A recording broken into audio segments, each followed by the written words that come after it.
Estamos de visita en la primera imprenta de Guatemala, la cual fue fundada en 1660 por Fray Payo Enríquez de Rivera. ¿Por qué es importante esta visita? Porque hablaremos respecto a la historia del periodismo en Guatemala. El primer periódico en Guatemala se ideó en el año de 1729 con la Gaceta de Guatemala. Este era un periódico que estaba escrito en una manera sencilla, de un lenguaje coloquial, bastante rudimentario, lo podríamos decir, para nuestra época.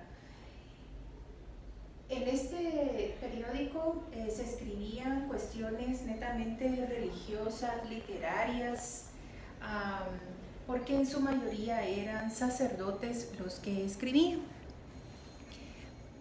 Lo importante de este periódico era que era un periódico mensual y que se escribía en cuartillas. Acá eran más que todo escritos de orden religioso y cuestiones muy cotidianas de la época. Este periódico tan solo duró 2 años en circulación. Como lo escribió el doctor Pedro Grilló, realmente si no hubiera sido por la introducción de la imprenta a Guatemala, como lo mencionábamos antes por Fray Payo Enríquez de Rivera, el periodismo no se hubiera desarrollado en nuestro país.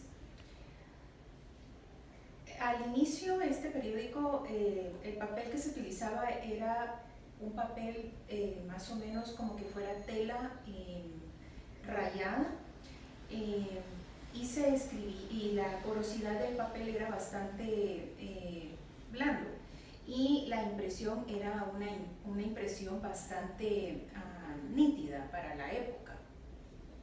Posteriormente, en 1820,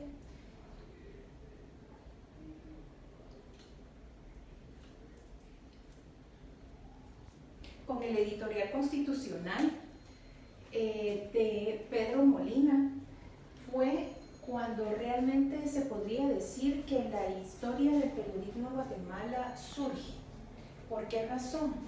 Porque gracias a él y digamos a su tendencia política, fue donde a través de este editorial constitucional se plasmaron las primeras líneas respecto a la emancipación de España.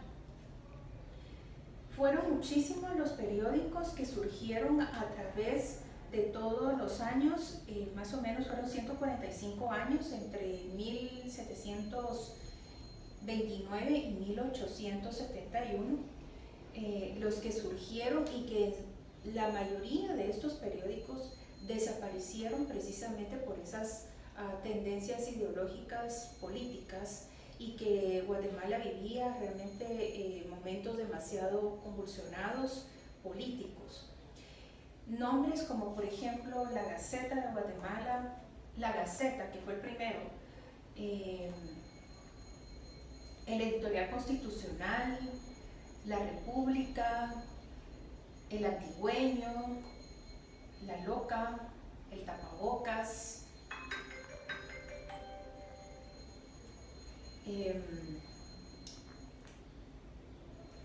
el editorial de Minerva,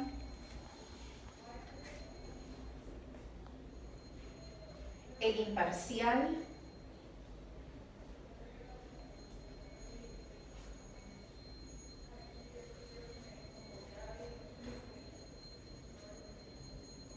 la Gaceta del Gobierno, el Centroamericano, el Tijeretas, la Loca, la Opinión, el Correo, el Tiempo, el Día, el Impacto, la Hora, los Tres Mártires, la Nueva Era, el Mensual, el Redentor.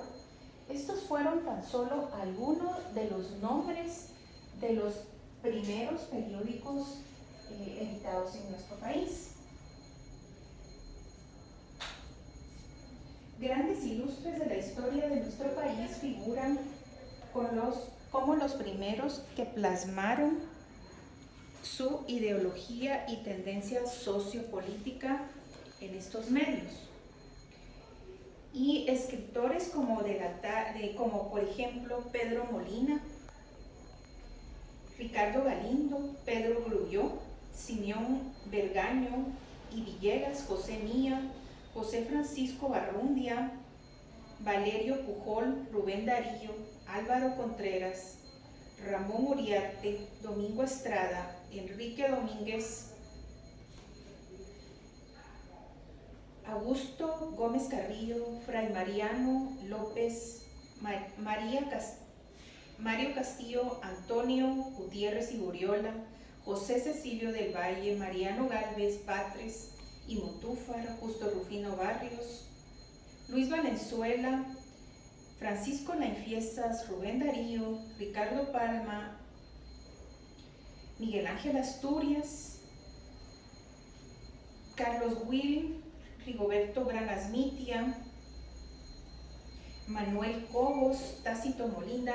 Ellos fueron algunos de nuestros primeros redactores en estos medios, pero vienen notas muy importantes, como por ejemplo que las conferencias de prensa fueron una lucha realmente de personajes como por ejemplo Alejandro Córdoba, César Brañas, Carlos Gándara Durán, Antonio Gándara Durán, quienes en 1922 lucharon porque realmente se concedieran estos espacios.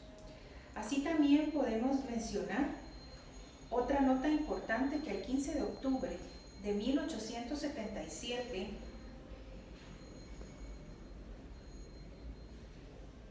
fue cuando se declaró y se autorizó y se decretó la libre emisión del pensamiento en el gobierno de Justo Rufino Barrios. Es muy importante mencionar también que la prensa ha tenido y ha jugado un papel muy importante en nuestra sociedad guatemalteca. ¿Por qué razón? Los nombres que anteriormente mencionamos, muchos de nosotros desconocíamos que habían sido los primeros escritores en prensa. Y aparte de todo, también han sido personajes que han luchado, que han arriesgado su vida y su patrimonio, como en el caso de Clemente Rojas, ¿verdad? Marroquín, porque digamos en el caso de ellos, Prensa Libre hasta el día de hoy sigue circulando. También podemos mencionar el caso del diario Centroamérica, que desde 1880 está circulando, ciertamente con una tendencia diferente a lo que originalmente fue fundada, pero sí es muy importante hacerlo mención, porque la prensa ha llegado a muchos lugares en donde pues gracias a ella la gente tal vez no tenía la posibilidad de un libro para leer, pero sí tenía la posibilidad o tuvo la posibilidad, no en el momento exacto como hoy lo tenemos, pero sí tuvo la posibilidad de leer una noticia y estar por lo menos un poquito informada de lo que estaba sucediendo en el quehacer, principalmente de la vida política.